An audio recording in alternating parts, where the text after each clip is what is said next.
वृंदावन विहारी लाल की जय। राधा रानी की जय श्री गुरुदेव भगवान की जय। श्री राधे राधे। भक्ति प्रश्नोत्तरी कार्यक्रम प्रारंभ किया जा रहा है। आइए हम भक्ति संबंधित प्रश्नों को श्रवण करें। श्री राधे राधे गुरु जी, आपके श्री चरणों में कोटि कोटि दंडवत प्रणाम।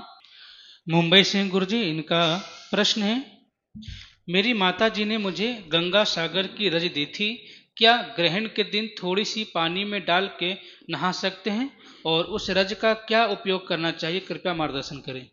गंगा जी की रज, गंगा सागर की, हाँ गंगा सागर की, हाँ ठीक है। बहुत महान तीर्थ है गंगा सागर।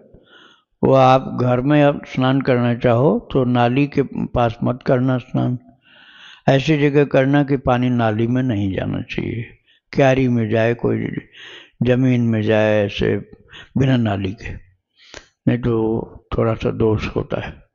पानी में बाल्टी में डाल लो तो आप पवित्रता के साथ स्नान करो तो उसका लाभ ज़्यादा होगा। राधे राधे। इनका दूसरा प्रश्न है गुरु जी,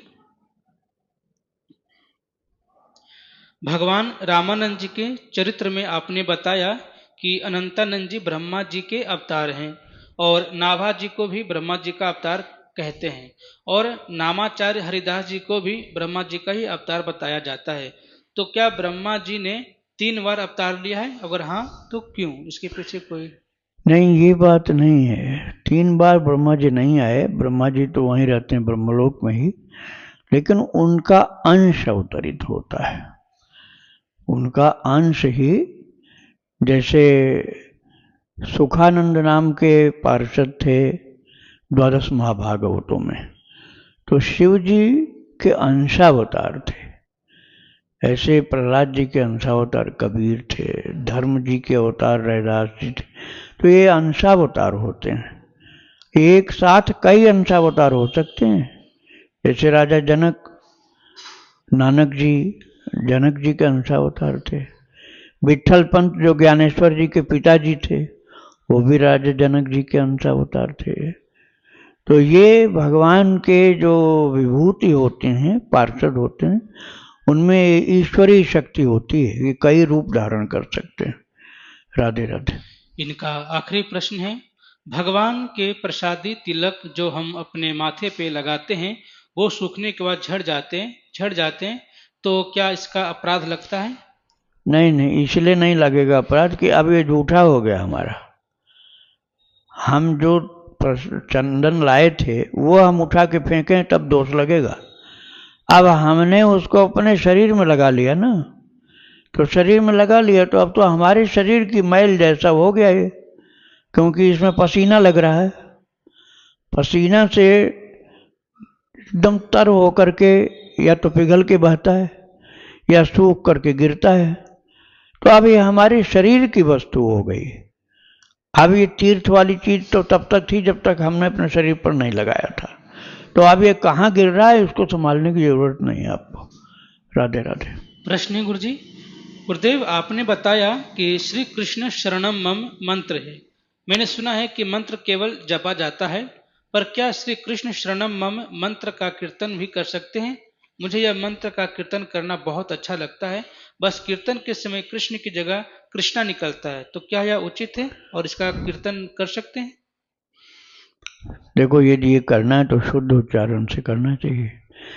श्री कृष्ण हो ऐसे बोलना है। और आपको कीर्तन करना है तो अशुद्ध भी हो जाएगा तो कोई बात नहीं, लेकिन यदि जप करिए तो शुद्ध करना। राधे राधे। इनका दूसरा प्रश्न है, गुरुदेव मुझे स्वप्न में संत द्वारा गोपी भाव संबंधित एक बीज मंत्र भी प्राप्त हुआ था। मैंने यही भावना करी थी कि संत रूप में भगवान शिव ने मंत्र दिया। उन्होंने कुछ माला जपने की आज्ञा दी, पर वह करने में मुझे बहुत बोझिल सा महसूस होता है। बस किसी तरह नियम कर लेती हूँ। उनसे कई बार प्रार्थना करी कि माला कम बता दीजिए, पर कोई उत्तर नहीं मिला। गुरुदेव आप ही मेरा मार्गदर्शन करें, क्या मैं उस बीज मंत्र की केवल एक ही माला जप कर लूं? बीज मंत्र अब आप कैसे उच्चारण कर रहे हैं? उसकी शुद्धि अशुद्धि की बात तो तब मालूम होगी जब आप बोलें और हम सुने।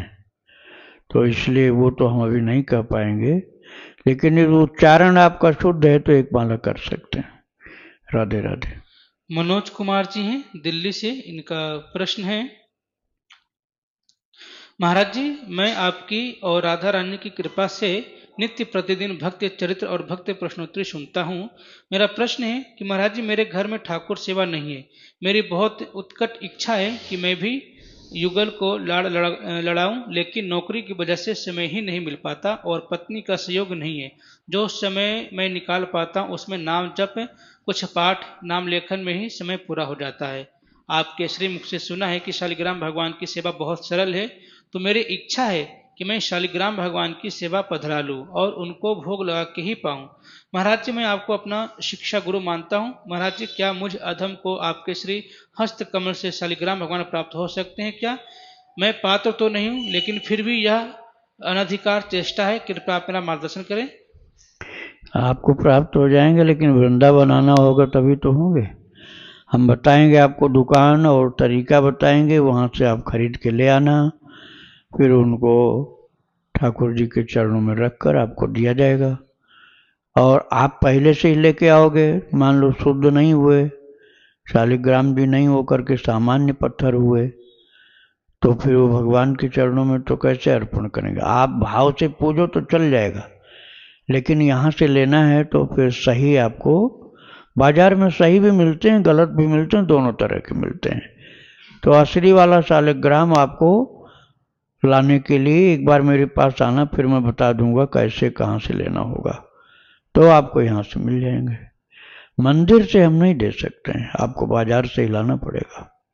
श्री राधे राधे। इनका दूसरा प्रश्न है, शालिग्राम भगवान की सेवा कैसे करनी चाहिए और क्या सावधानियां रखनी चाहिए? जहां तक संभव हो, मैं अगर शहर छोड़कर कहीं जैसे अपने गांव इत्यादि जाऊं तो क्या शालिग्राम भगवान को भी लेके जा सकता हूं, लेके जाऊं? श्री राधे। हाँ, बिल्कुल बिल्कुल ले जाना चाहिए। शालिग्राम जी जैसे जैसे जहाँ जहाँ आप जाएं, अरे यदि छोटे से स्वरूप हो तो उनका एक छोटा सा घर बना के आप गले में लटका सकते हो। शालिग्राम को गिरने लायक नहीं होना चाहिए। एक छोटा सा कपड़े का घर उनका बनाइए, झरोखेदार, हवादार, और उसको आप गले में लटकाओ और जब चाहो उनको संपुट में पधराओ, झूला में झूलाओ। भाव अपना अच्छा रखोगे, सेवा भाव, तो उनको हर जगह, जैसे बच्चे को हाथ में ले जाता है ना, हर माता बच्चे को ले जाती है, कोई घर में छोड़ कर नहीं जाती, ऐसे आप प्रभु को ले जा सकते हैं। श्री राधे राधे। इनका अगला प्रश्न है, महाराज जी, मैं श्री निम्बार्क भगवान की परंपरा से दीक्षित हूँ। मेरे जो गुरुदेव भगवान हैं, परम प्रातः स्मरणीय पूज्य श्री करुण दास जी महाराज हैं, उनके श्री मुख से केवल मुझे शरणागत मंत्र और श्री गोपाल मंत्र की दीक्षा हुई थी, लेकिन महामंत्र उनके मुख से नहीं प्राप्त हुआ। दीक्षा के समय मैं कुछ युगल मंत्र की माला करता था, जो कि मैंने उनको बताया था। मेरे पूज्य श्री गुरुदेव ने कहा था कि महामंत्र या युगल मंत्र, इनमें से किसी एक का जप करूं। चूंकि मैं भक्ति की शुरुआत में महामंत्र हरे कृष्ण की माला जप करता था, तो मुझे अभ्यास था। महाराज जी, में आपके श्री मुख से हरे कृष्ण महामंत्र की दीक्षा मिल सकती है? मैं नाम लेखन तो करता हूँ, लेकिन कभी गिनती नहीं किया कि कितना हुआ। कृपया आप मार्गदर्शन करें, मैं क्या करूँ? नाम लेखन आप करते हैं तो आप 1,00,000 युगल नाम लिखिए, जैसे सीताराम 1,00,000 है, राधेश्याम 1,00,000 लिखिए, और यदि केवल राम राम लिखिए तो 2,00,000 लिखिए, उसके बाद दीक्षा यहाँ मिलेगी। श्री राधे राधे। इनका अगला प्रश्न है, गुरुजी, महाराज जी, 3 मार्च को चंद्र ग्रहण काल 5:45 से 6:47 में है, तो उसमें मैं क्या करूं? गोपाल मंत्र का जप करूं एकांत में, या फिर पास में इस्कॉन मंदिर है दिल्ली में, वहां जाकर कीर्तन करूं? दोनों में से ज्यादा अच्छा क्या रहेगा? महाराज जी, मेरा संशय दूर करें। यदि आपको मंत्र दीक्षा में प्राप्त है तो अपने घर में अकेले में बैठ के कर सकते हैं, लेकिन वहाँ नींद आवे, जप नहीं हुआ, उससे अच्छा है कि कीर्तन में जाकर शामिल हो जाओ, खूब कीर्तन करो। कीर्तन करते समय या तो भगवान का दर्शन करते रहो मंदिर में, या अपने ठाकुर जी को याद करते रहो। बोलो भले ही जोर जोर से, लेकिन नेत्र या तो बंद रहना चाहिए, या कोई ऐसी सुंदर सी प्रभु की छवि देखते रहना चाहिए कि संसार के दृश्यों में मन न उलझे। राधे राधे। इनका आखिरी प्रश्न है, महाराज जी पिछली प्रश्नोत्तरी कार्यक्रम में मेरा एक प्रश्न था कि वाचिक जप अथवा कीर्तन करने से क्या पेट में वायु हो जाती है। महाराज जी मैं वायु रोग और कब्ज से परेशान हूँ, इसलिए मेरा यह प्रश्न दिमाग में आया है। नहीं नहीं, वायु रोग कीर्तन से नहीं होता है।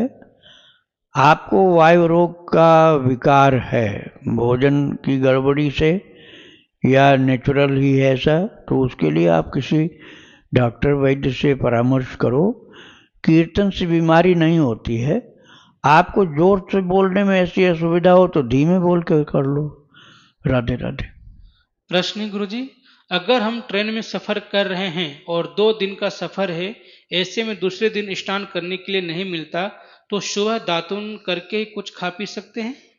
बिल्कुल कर सकते हैं। अरे भाई, शरीर को जब सही रखोगे तभी तो कीर्तन भजन करोगे। अब तुम 2 दिन बिना खाए पिए 2 दिन बिना भजन के मुर्दा की तरह पड़े रहे तो तुम्हारा 2 दिन तो बेकार हो गया। और 2 दिन बेकार करना कोई बुद्धिमानी नहीं है। अरे मुंह धो लो, थोड़ा बाल भोग कर लो, नाश्ता कर लो और लग जाओ जप में, ध्यान में, सेवा में, सुमिरन में। पूरा 2 दिन यात्रा का बर्बाद नहीं करना है। रास्ते भर खूब जप करो, खूब संभव हो तो कथा श्रवण करो, भक्त चरित सुनो और जप करो। धीरे धीरे जब नहा पाओ तब भी हाथ धो के चालू कर दो माला से। और बिना माला के तो आप बिना हाथ धोए भी कर सकते हो। और काउंटर से, जो प्लास्टिक का काउंटर है, ये तो कभी भी आप किसी समय भी कर सकते हो। तो जब कीर्तन नहीं बंद करना है, यात्रा में कितनी भीड़ में हो तब भी, उस नहाना जरूरी नहीं है। राधे राधे। वाराणसी से हैं गुरुजी, इनका प्रश्न है, महाराज जी क्या गृहस्थ और क्या विधर्मी सभी अपने मन से गिरवा वस्त्र धारण कर घूम रहे हैं, क्या कोई ऐसा विधान नहीं बनाया जा सकता जिसमें केवल विरक्त ब्रह्मचारी को इसकी अनुमति हो? भाई अनुमति तो ऐसी है ही, शास्त्रों की बात है ना। अब शास्त्र की बात कोई नहीं माने तो क्या करोगे तुम? जबरदस्ती करो दोगे उनके पास? अब शास्त्र में तो सब बात लिखी, किसको क्या पहनना है, क्या तिलक करना है, कैसे रहना है। अब शास्त्र की बात जो मानेगा उसके लिए शास्त्र ठीक है। अब कई कहेंगे नहीं हम क्यों माने, तो अब उनके साथ क्या करोगे? वो मनमानी चलने वाले लोग हैं। राधे राधे। कुआलालंपुर मलेशिया से हैं गुरुजी, इनका प्रश्न है,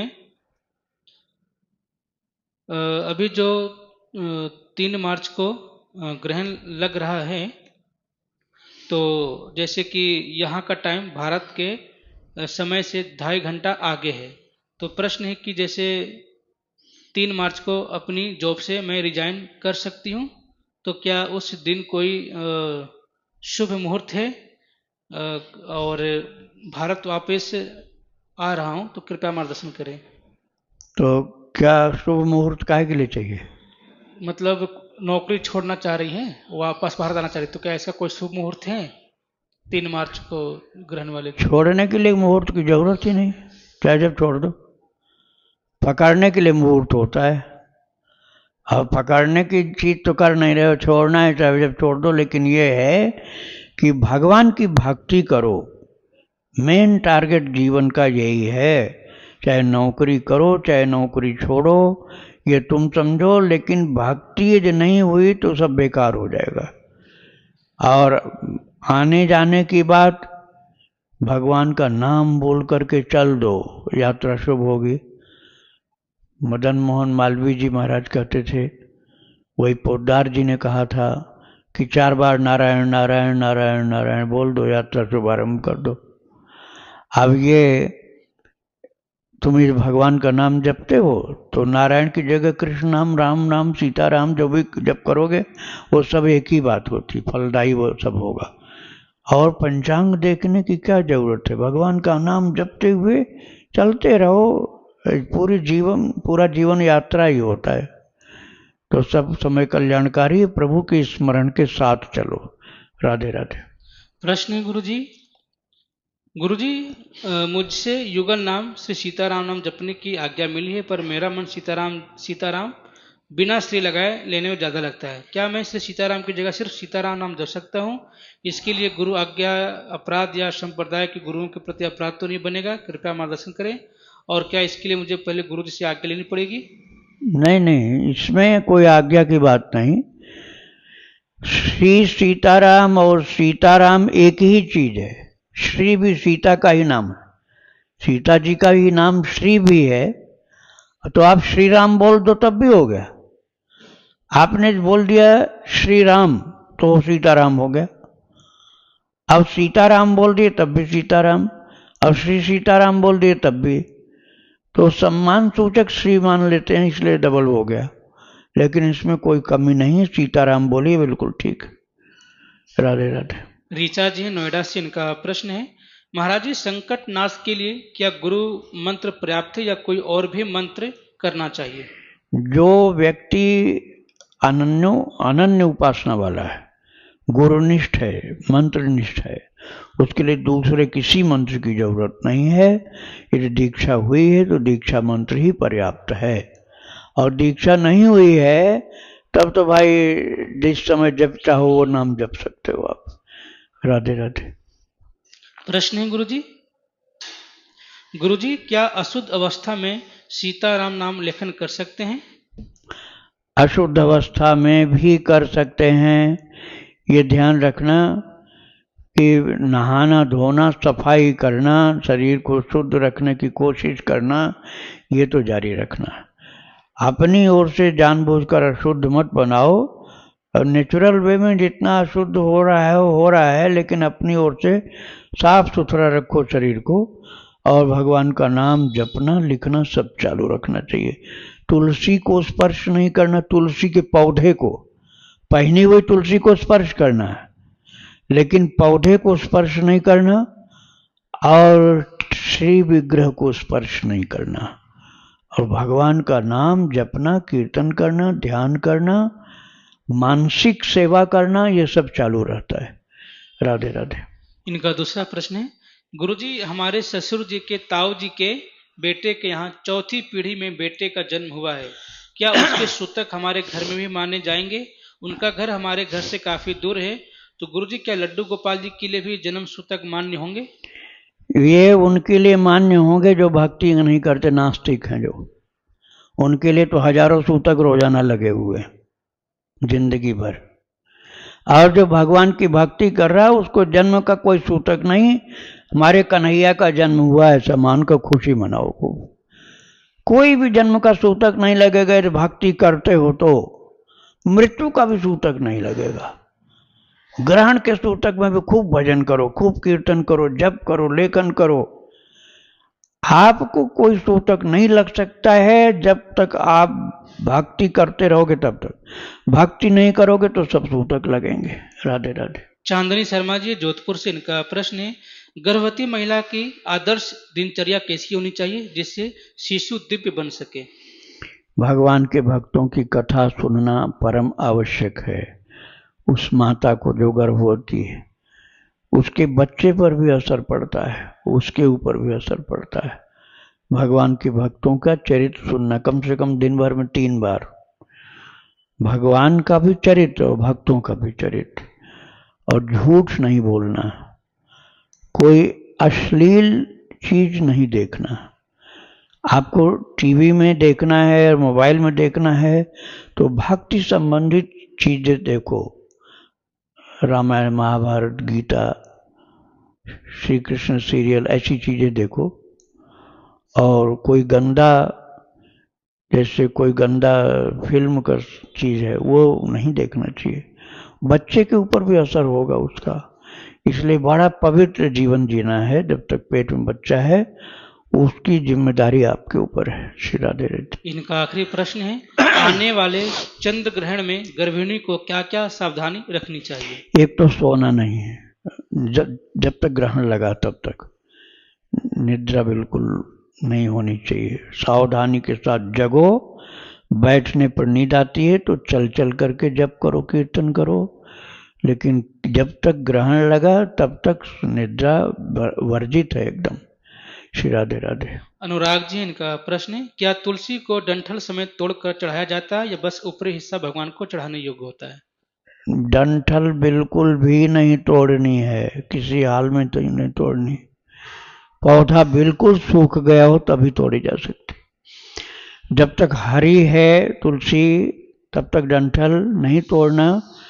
पत्ता भी एक हाथ से पौधे को पकड़ो, दूसरे हाथ से धीरे से तोड़ो, और जो मंजरी होती है ना फूल, उसमें वो संभाल करके तोड़ना चाहिए, मंगलवार रविवार द्वादशी छोड़कर। राधे राधे। आखिरी प्रश्न है गुरु जी, क्या तुलसी के पौधे की रज भी भगवान को अर्पण की जा सकती है? तुलसी के पौधे की रज अर्पण रज की जा सकती है? भगवान को? नहीं, भगवान को नहीं था गुरु जी। हाँ, भगवान को अर्पण की जा सकती है। हाँ, रज का मतलब हुआ जो मंजरियां हैं फूल, उसी का बारीक पराग कण गिरता है, पोलन ग्रेन्स। वो जो पराग कण होता है वो तुलसी का ही पराग होता है, वो भगवान के श्रृंगार में काम आता है। राधे राधे। पूछ रहे गुरु जी कि चंद्र ग्रहण है, उसमें क्या खाना क्या पीना? ग्रहण के टाइम में कुछ नहीं खाना है। समय हाँ, समय 6:45 से 6:45 तक। हाँ, 1 घंटा 2 मिनट।